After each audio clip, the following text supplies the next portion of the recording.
Hai semua. Mari bersama-sama kita bersatu di dalam doa. Di Mezbah Doa Online hari ini Pasti jadi berkah. Yeay!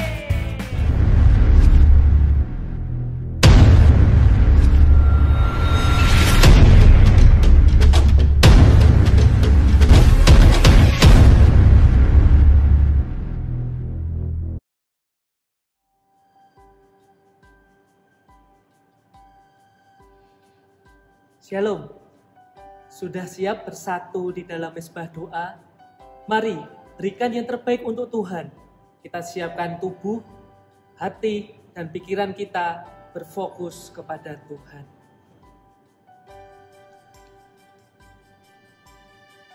Jemaat Tuhan, sungguh bersyukur kalau karena anugerah Tuhan, kita boleh bersama-sama bersatu di dalam mezbah doa online. Bulan Agustus ini gereja kita memperingati bulan keluarga. Oleh karena itu malam hari ini saya mengajak setiap kita untuk boleh bersama-sama lebih banyak berefleksi, berdoa untuk anggota keluarga kita. Secara khusus kita berdoa untuk orang tua kita dan juga untuk anak-anak kita. Tuhan, kami bersyukur kalau di tengah pandemi Tuhan tetap mengajar kami. Untuk kami tetap memiliki jam-jam doa bersama Tuhan. Momen kami kembali boleh diam sejenak, menyamakan frekuensi hati kami dengan frekuensi hatinya Tuhan. Biarlah mezbah doa ini boleh menyenangkan hati Tuhan. Di dalam satu nama Tuhan Yesus Kristus kami bersyukur dan berdoa.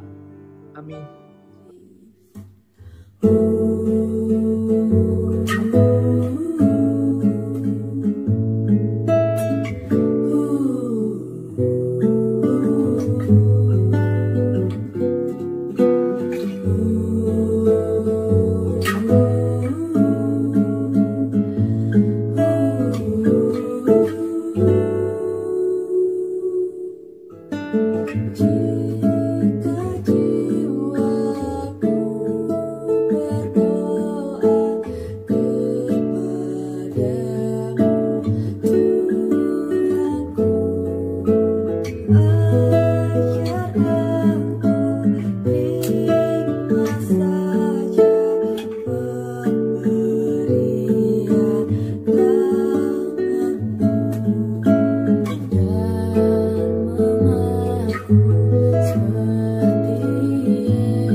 Mari jemaat Tuhan, sebelum kita mendengarkan perenungan firman Tuhan, kita bersatu di dalam doa. Tuhan, kami bersyukur di tengah kondisi sulit ini Tuhan terus berfirman kepada kami, mendidik kami. Bukan hanya firman yang menghibur dan menguatkan, tetapi firman yang membangun dan meneguhkan kami. Kiranya Tuhan memberikan roh hikmat untuk kami boleh memahami setiap berita firman dan gairah untuk menghidupi firman tersebut. Di dalam satu nama Tuhan Yesus Kristus kami berdoa. Amin. Hai anak-anak, taatilah orang tuamu dalam segala hal, karena itulah yang indah di dalam Tuhan. Ini nggak boleh, itu nggak boleh. Mau apa-apa mesti nanya orang tua. Kayak anak kecil aja, aku kan udah gede. Memang, jadi anak tuh gak enak deh, sebel deh. Bahkan aku kan milenial kan ya, jadi kayak udah gak seharusnya tuh diatur-atur. Emang ini zamannya kolonial. Tiap bikin apa-apa pasti salah. Bikin ini salah, bikin itu salah. Nggak buat apa-apa juga salah. Yang paling sebel itu, mereka tuh kayak gak mau ngertiin kita gitu loh. Jadi kayak tanpa diskusi dulu, mereka udah seenak-enaknya aja buat aturan sendiri, tanpa mikirin kitanya gimana.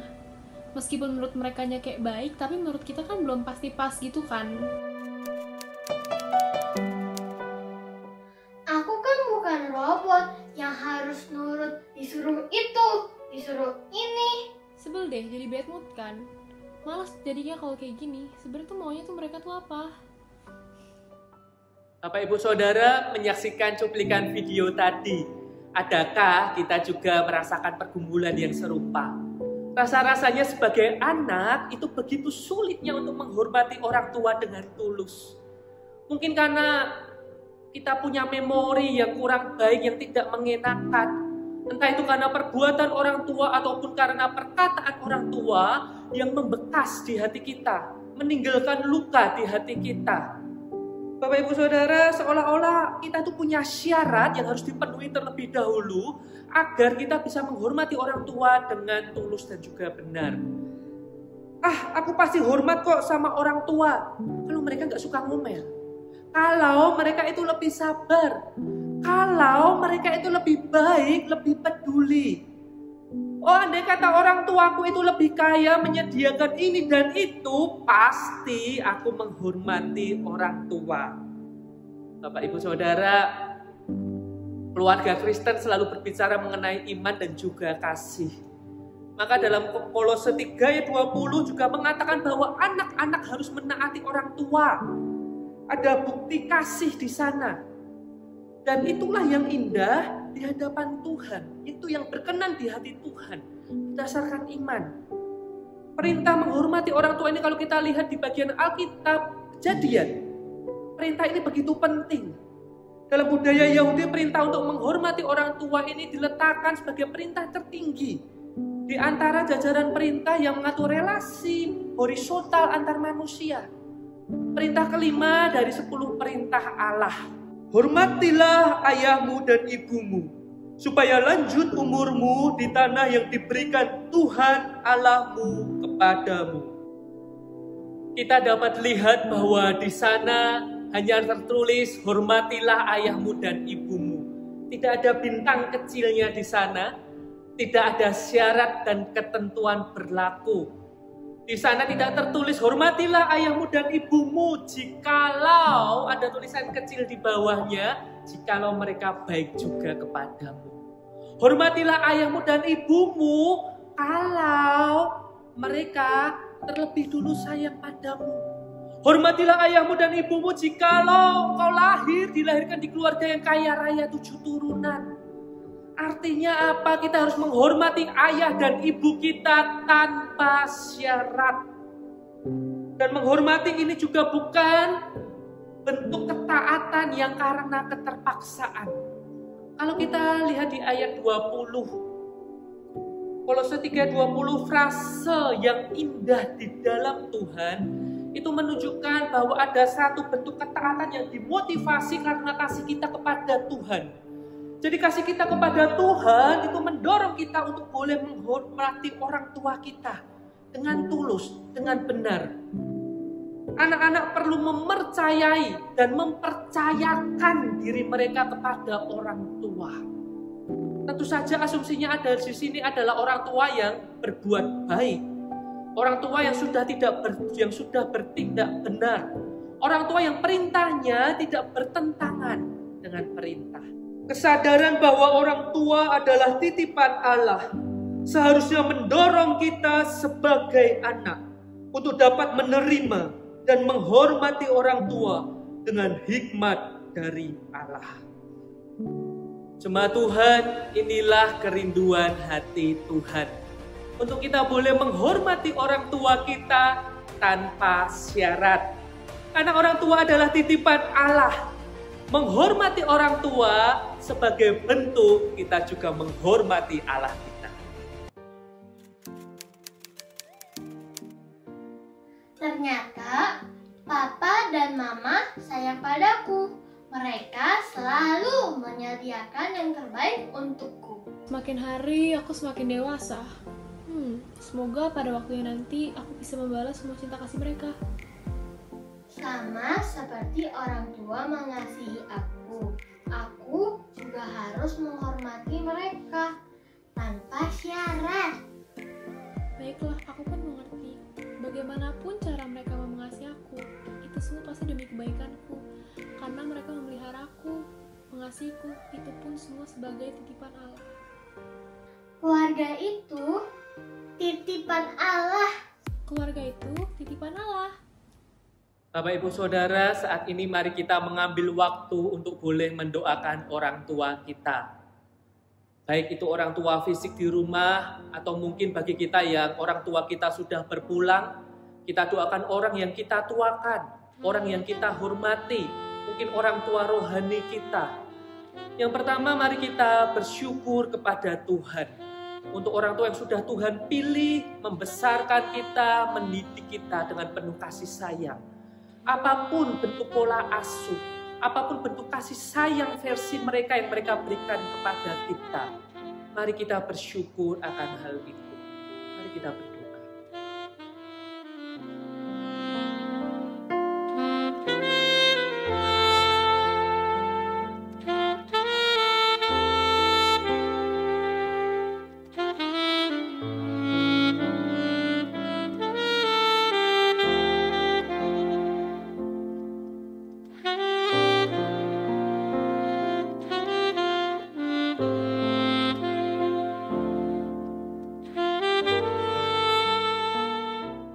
Bapak Ibu Saudara, ketika kita melihat kondisi hati kita saat ini, adakah kita masih menyimpan luka di hati?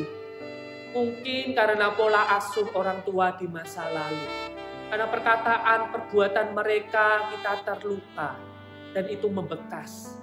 Jikalau ada, mari datang kepada Tuhan saat ini supaya Tuhan pulihkan dengan kasih Tuhan yang besar itu. Mari kita bersatu dalam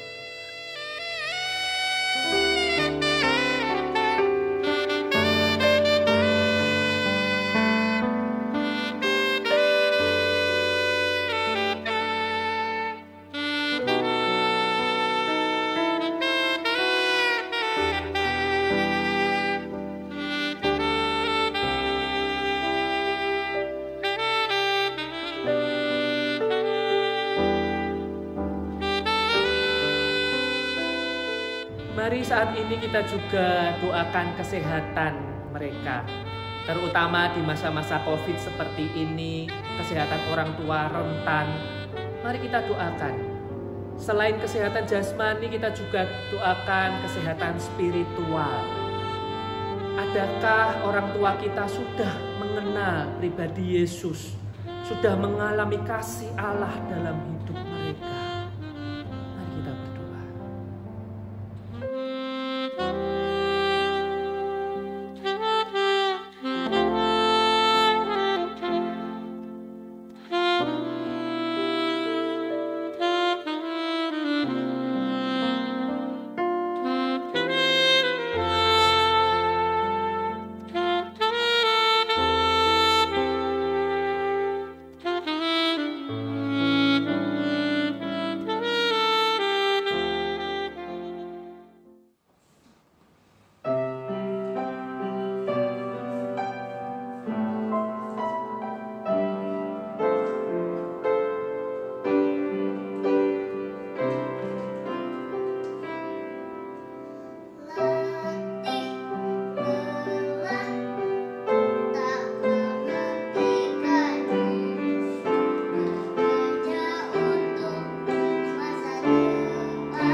love you, Papa.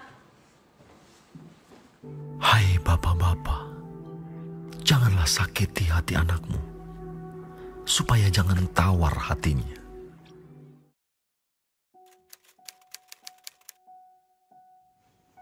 Hidup berumah tangga dan mempunyai anak itu merepotkan.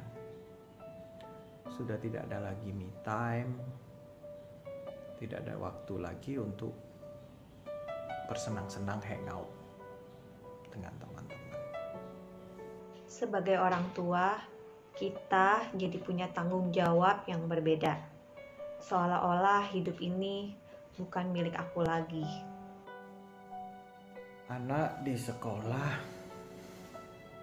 nakal. Orang tua yang dipanggil. Anak berbuat salah, dibilang orang tua gak becus didik anak. Tapi kan gak mungkin kita biarkan dan lepaskan anak kita begitu aja. Gak mungkin juga kita biarkan anak kita tumbuh bebas tanpa aturan. Nanti kalau ada apa-apa gimana? Gak cuman itu aja. Belum lagi tuntutan pekerjaan, tuntutan pelayanan, dan tuntutan relasi. Ada kalanya saya itu berpikir, aduh, kenapa mesti harus saya? Kenapa Tuhan tega? Kok enggak orang tua yang lain aja sih yang kayak begini? Kenapa mesti saya? Kenapa? Apalagi sejak aku divonis kanker. Sempat berpikir, aku mau menyerah aja. Ya urus diri sendiri aja, aku udah susah. Gimana mau urus anak? Cukup pusing saya. Cukup pusing deh. Sungguh, ini semua gak semudah yang kita bayangkan dulu.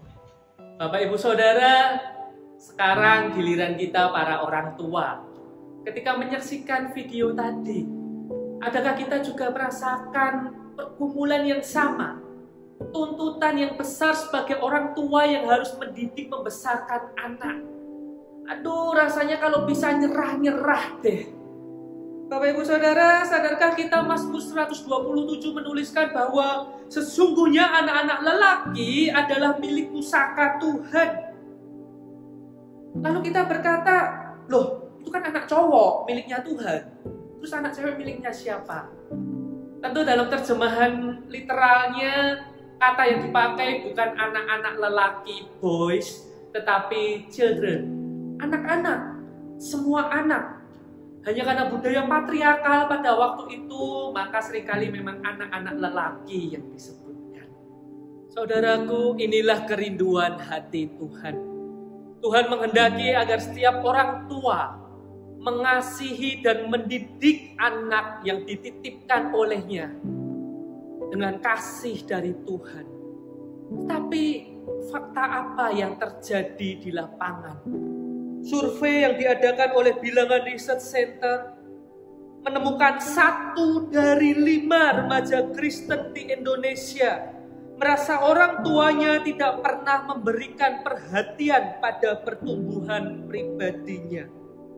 Dan tidak berhenti di sana, data berikutnya, kalau tadi 1 dari 5, sekarang lebih menohok kita, 3 dari 4 remaja Kristen di Indonesia merasa tidak mendapat bimbingan yang cukup dari orang tua atas pertumbuhan spiritualitasnya. Saudaraku, melihat fakta ini bagaimana respon kita? Masihkah ogah berjuang, berpikir untuk menyerah? Loh, mereka ini anak-anak kita. Kalau tidak kita, kalau bukan kita yang menemani mereka berjuang bersama, siapa lagi? mau menunggu Iron Man datang dan menyelamatkan hidup mereka. Namun yang seringkali terjadi, alih-alih kita memberikan pendampingan kepada anak, kita memberikan dorongan support pada anak justru menjadi luka hati. Anak kepahitan karena perbuatan kita orang tua. Kata tawar hati di ayat 21 dalam bahasa Inggris menggunakan kata kehilangan hati atau dipatahkan semangatnya. Menariknya kata ini hanya muncul satu kali di Perjanjian Baru. Nah, tetapi di sepanjang Perjanjian Lama kata ini identik dengan kemarahan. Hal ini tidak mengherankan karena pada budaya waktu itu memang anak itu sangat dibatasi sekali kebebasan berekspresinya. Dan di satu sisi seorang ayah seolah-olah berhak melakukan apapun ketika dia melihat respon yang tidak sesuai diberikan anak. Anaknya bisa memendam kekecewaannya, ketidaksukaannya di dalam hati, menjadi satu kemarahan, dan ketika itu dipupuk, lama-lama menjadi kepahitan. Saudaraku, setiap kita dibesarkan dengan pola asuh orang tua di masa lalu. Dan masing-masing kita mempunyai pola asuh masing-masing. Setiap kita punya ceritanya masing-masing. Saya termasuk yang dibesarkan dengan pola asuh yang keras. Menariknya suatu ketika saya sedang duduk bersama papa, ngobrol-ngobrol, tanpa sengaja papa statement seperti ini. Ya papa sih nggak bisa lembut-lembutan gitu. Nggak bisa mendidik dengan lembut. Karena papa dulu dididik engkong ya dengan cara seperti ini. Cara yang keras. Bapak Ibu Saudara, saya tangkap di hari itu adalah ketika papa mengasihi saya dengan bentuk yang mungkin tidak saya inginkan. Bukan berarti papa tidak sedang mengasihi saya. Mungkin karena memang cara itu yang dia tahu. Dan mungkin tawar hati yang pernah saya alami, papa saya pun pernah mengalaminya karena papanya lagi, karena engkau. Nah saudaraku, lalu waktu itu segera yang muncul terlintas di benak saya adalah, loh bagaimana dong Tuhan besok kalau saya punya baby? Apa yang dirasakan, yang dilakukan engkau, dilakukan papa, besar kemungkinan saya akan melakukannya juga. Tetapi di dalam doa-doa saya kepada Tuhan, di jam-jam doa saya, Tuhan meneguhkan. Tuhan seolah-olah berkata ada bedanya.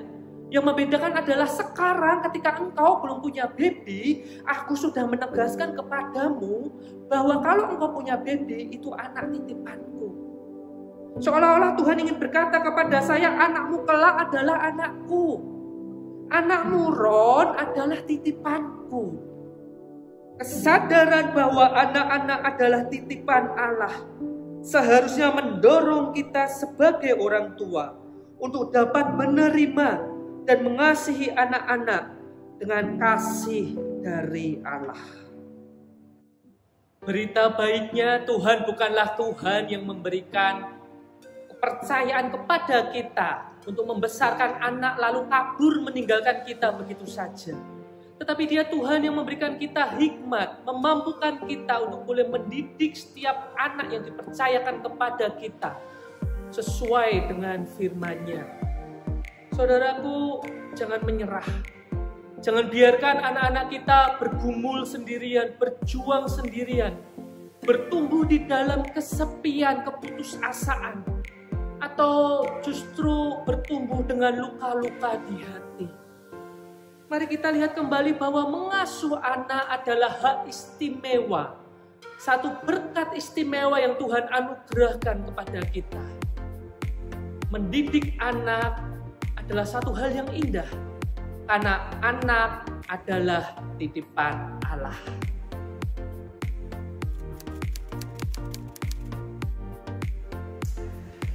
Dan tahun demi tahun kami lewatin bersama. Badai topan menerjang sangat kuat sekali di dalam kehidupan kami.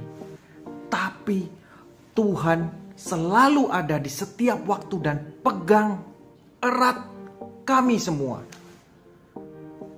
Dan setiap saat saya merasakan kekuatan yang baru. Mendidik anak bukan soal kewajiban. Mendidik anak itu suatu keistimewaan. Iya, satu keistimewaan dari Tuhan untuk kita orang-orang pilihan. Mari sama-sama berjuang. Ada Tuhan yang memberi kekuatan. Jangan menyerah, perjuangan ini indah. Keluarga itu titipan Allah. Selalu ada Tuhan. Mengasihi anak adalah bentuk kita mengasihi Tuhan. Mari saat ini saya mengajak setiap kita boleh mendoakan anak-anak kita. Bagi kita yang belum atau tidak memiliki anak secara fisik, kita bisa mendoakan anak-anak rohani yang Tuhan titipkan. Atau anak-anak sekolah minggu yang Tuhan percayakan kepada kita. Anak-anak yang kita bimbing secara rohani. Mari pertama kita bersyukur akan kehadiran mereka di dalam hidup kita. Anak ini adalah titipan Allah. Anak ini adalah berkat yang spesial yang Tuhan berikan kepada setiap kita. Dengan segala keunikan mereka masing-masing, dengan segala pergumulan mereka masing-masing.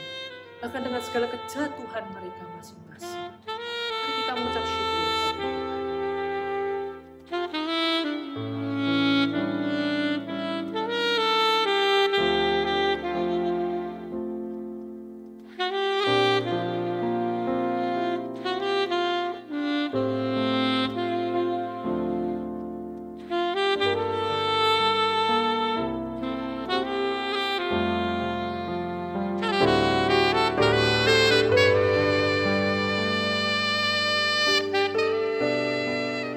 Kiranya Tuhan memberikan kita hati untuk boleh terus mengasihi anak-anak kita, untuk mendidik mereka di dalam kebenaran firman.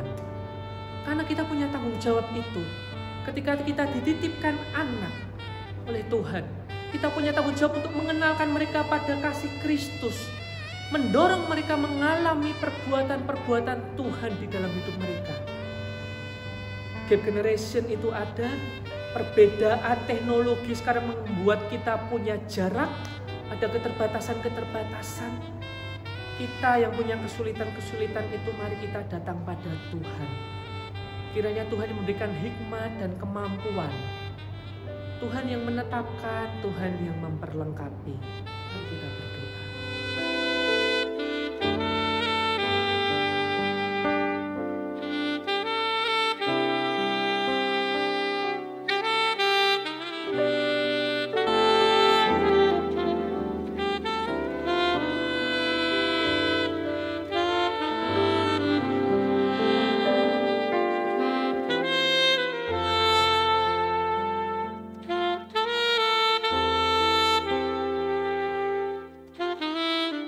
Selamat malam jemaat dikasihi oleh Tuhan. Sungguh suatu hal yang sangat indah dan bahagia jika setiap anggota keluarga sujud menyembah nama Tuhan. Biarlah pujian ini menjadi doa dan komitmen kita bersama. Syukur kepada Tuhan untuk keluarga yang dititipkan kepada kita.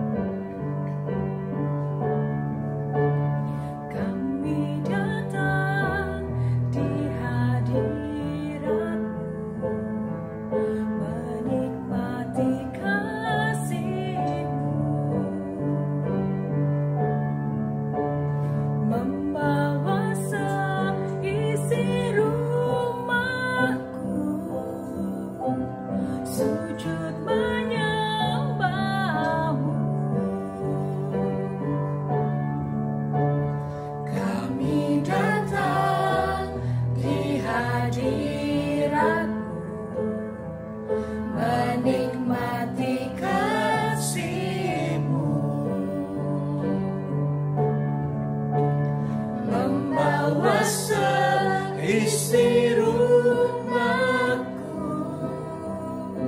sujud menyembahmu. Ini keluargaku Tuhan, berkati dan lindungi semua, jagaiku dan seisi rumah.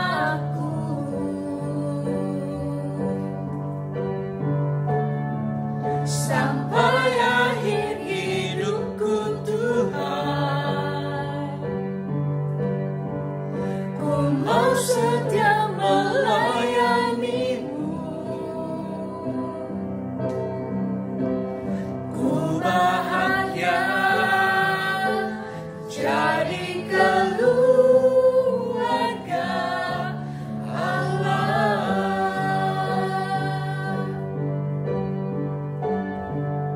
Ini keluargaku Tuhan, berkati dan lindungi semua, jagaiku dan seisi rumahku.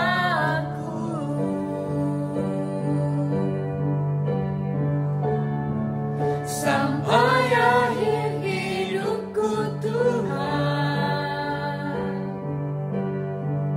ku mau setia melayanimu. Ku bahagia jadi keluarga Allah. Ku bahagia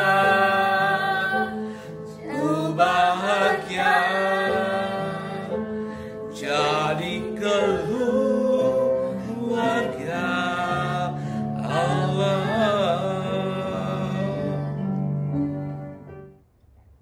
Jemaat Tuhan, inilah anugerah kita di dalam Kristus Yesus. Kita kembali diingatkan akan hasrat Allah yang besar akan keluarga-keluarga Kristen. Keluargamu dan keluargaku. Tuhan ingin kita sebagai orang percaya menerima, mengasihi, dan menghormati setiap anggota keluarga. Karena keluarga adalah titipan Allah. Ya, setiap keluarga adalah titipan Allah. Diberkatilah setiap anggota keluarga yang menyembah nama Tuhan bersama-sama. Dan berbahagialah setiap anggota keluarga yang melayani dan memuliakan nama Tuhan. Sekarang mari kita akhiri mezbah doa kita bersatu di dalam doa. Tuhan, kami bersyukur akan mezbah doa.